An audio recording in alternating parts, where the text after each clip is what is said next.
ఓం నమః శివాయ. ఓం నమో నారాయణాయ.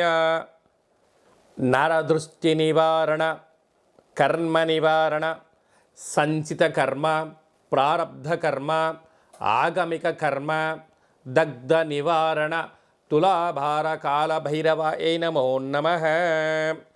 ఓం మహాదేవ్యై చ విద్మహే విష్ణుపత్నీ చ ధీమహి తన్నో మహాలక్ష్మి ప్రచోదయాత్.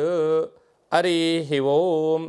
మా ఛానల్కి స్వాగతం. చూస్తున్న వీక్షకులకు, ప్రేక్షకులకు, ప్రియ కాళ భైరవ భగవద్బంధులకి స్వాగతం పలుకుతూ మమ్మల్ని ఎంతగానో ఆదరిస్తూ ఉండబడినటువంటి ప్రియ సోదర సోదరీమణులకు, భగవద్బంధువులకు, సనాతన ధర్మ సంరక్షకులకు, జ్యోతిష్య అభిమానులకు అందరికీ స్వాగతం పలుకుతూ ముందస్తుగా ధనత్రయోదశి పండగ శుభాకాంక్షలు.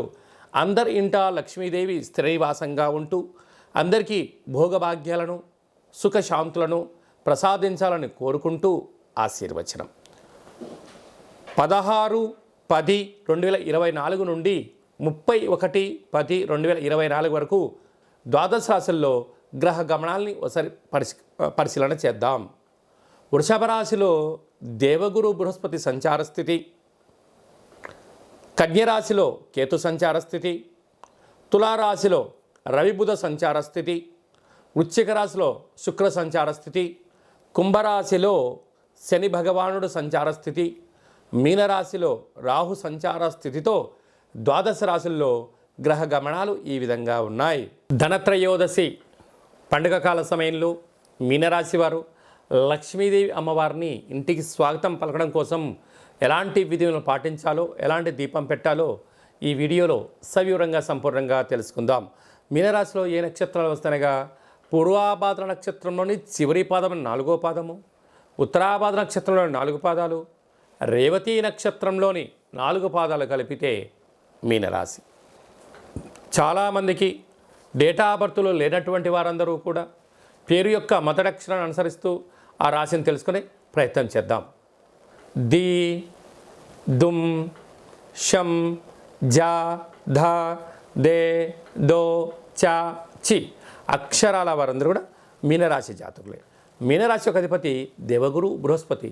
వీరికి ప్రథమార్ధ ఏళ్ల నాటి శని సంచార స్థితి ఉండగా వచ్చినటువంటి ధనత్రయోదశి పండగ.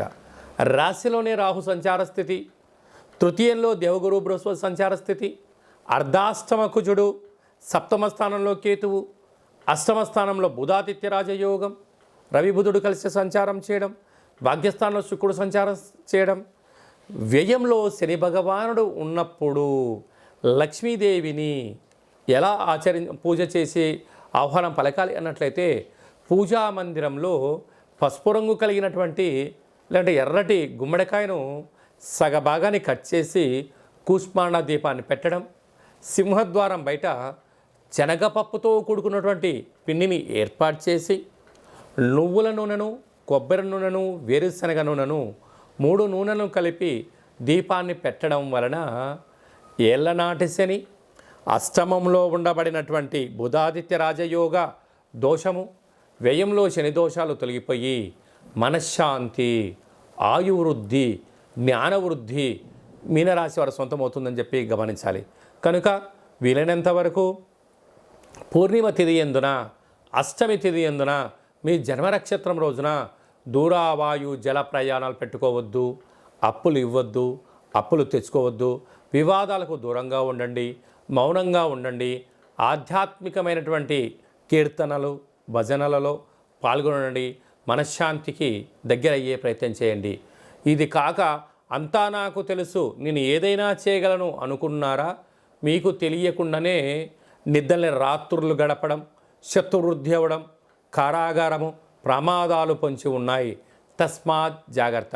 అలాగే చలనచిత్ర రంగంలో పనిచేసేటువంటి వారు, సినిమా రంగాల్లో ఉండబడినటువంటి వారు, యూట్యూబ్, వాట్సాప్, ఫేస్బుక్లో పనిచేసేటువంటి వారు, జర్నలిస్టులు, సంగీత విద్వాంసులు, నటీ నటు మణులకు మంచి అవకాశాలు రాబోతున్నాయని చెప్పి గమనించాలి.